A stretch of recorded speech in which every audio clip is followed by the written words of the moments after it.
नमस्कार, लक्ष्मी किचन में आप सबका स्वागत है।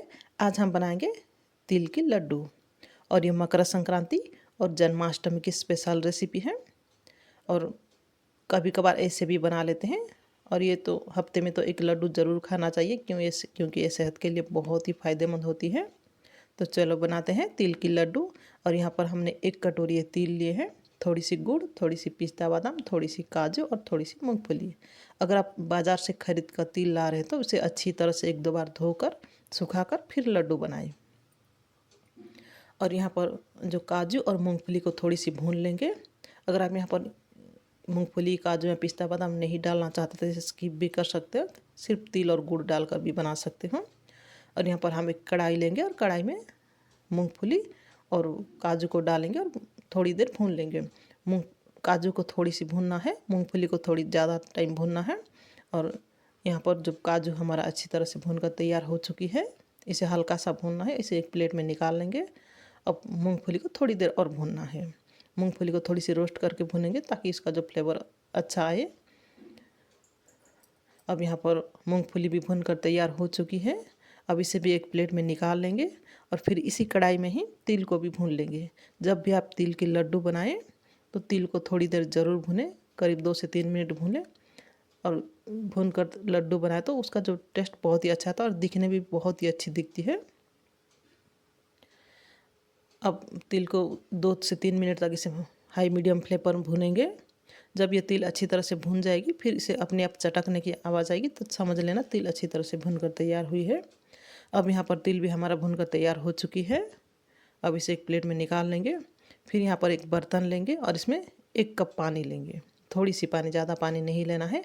और गैस की आंच को धीमी से मीडियम रखेंगे। मीडियम फ्लेम पर ही इस गुड़ को उबालना और इसका एक चाशनी बनाएंगे। अब यहाँ पर गुड़ को मैश करके भी डाल सकते हो, नहीं तो ऐसे भी डाल सकते हो। थोड़ी सी चम्मच से इसे दबा दो तो ये अच्छी अपने आप मिक्स हो जाएगी। अब यहाँ पर गुड़ हमारा उबल कर तैयार होने लगी है। अब यहाँ पर हम जो ड्राई फ्रूट रखे थे, जो काजू, पिस्ता बादाम और मूंगफली, उसे दरदरा इस तरह से कूट कर फिर डाल देंगे। अब यहाँ पर थोड़ी सी इलायची और लौंग पाउडर भी डालेंगे, जिससे लड्डू की खुशबू बहुत ही अच्छी आती है। अगर आपको पसंद है तो डालें, नहीं तो इसे यहाँ पर स्किप भी कर सकते हो। इन सारी चीज़ों को डालकर अच्छी तरह से मिला देंगे। और फिर यहाँ पर गुड़ को चेक करेंगे, गुड़ की जो चाशनी हमारा लड्डू बनाने के लिए तैयार हुई कि नहीं। अब इस तरह से हाथों से थोड़ा सा लगा लो तो वो गम की जैसा चिपकने लगे तो समझ लेना। नहीं तो और एक आसान तरीका है, 1 कटोरी में थोड़ी सी पानी लो और फिर गुड़ की चाशनी को पानी में थोड़ी सी डाल लो। अगर गुड़ की चाशनी एक जगह पर बैठ जाएगी तो समझ लेना ये लड्डू बनाने के लिए तैयार हो चुकी है। फिर यहाँ पर तिल को डालेंगे और थोड़ी थोड़ी करके डालेंगे और तिल और गुड़ को अच्छी तरह से मिला देना है। अब यहाँ पर गैस की फ्लेम को बंद कर देंगे और सारे तिल को डालकर और गुड़ के साथ इसे अच्छी तरह से मिला देंगे। जब घर पर हम इतनी आसानी से इतनी अच्छी लड्डू बना सकते हैं तो बाज़ार से क्यों खरीद कर लाएं। तो इस जन्माष्टमी पर आप घर पर ज़रूर बनाइए इस तरीके के लड्डू और भगवान श्री कृष्ण जी को ज़रूर भोग लगाइए। अब यहाँ पर जो तिल हमारा बहुत गर्म है, अभी तो हम इसे बना नहीं पाएंगे। थोड़ी देर इसे ठंडा करेंगे फिर उसके बाद बनाएंगे। और ये ज़्यादा ठंडा हो जाएगी तब भी नहीं बन पाएगी, तो इसलिए थोड़ी थोड़ी गर्म रहते ही इसको बना लेना है। अब यहाँ पर हाथों पे थोड़ी सी इस तरह से घी लगा लेंगे, घी, तेल या पानी भी लगा सकते हो। और फिर थोड़ी थोड़ी थोड़ी तिल लेकर इस तरह से लड्डू बना लेंगे। अब ये थोड़ी सी गर्म है तो ये इतनी अच्छी तरह से बन नहीं रहा है। जब ये थोड़ी सी ठंडी हो जाएगी तब इसे हम बनाएंगे।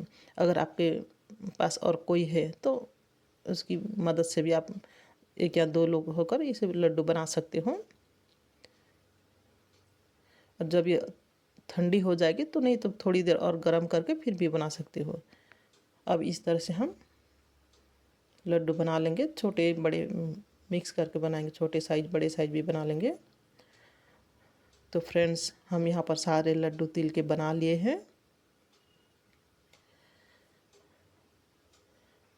और इस जन्माष्टमी पर हम इस तिल के लड्डू से भगवान को भोग लगाएंगे।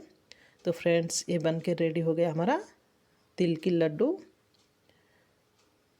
एक बार ज़रूर बनाइए।